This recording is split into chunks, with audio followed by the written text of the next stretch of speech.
ध्यानम् शान्तं पद्मासनस्थं शशिधरमुकुटं पञ्चवक्त्रं त्रिनेत्रम्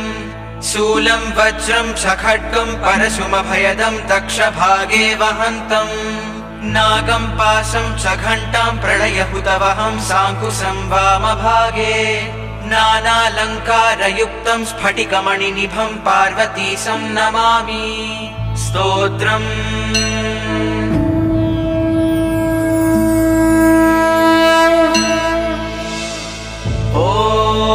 स्थिरस्थाणुप्रभुर्भीमः प्रवरो वरदो वरः सर्वात्मा सर्वविख्यातः सर्वः सर्वकरो भवः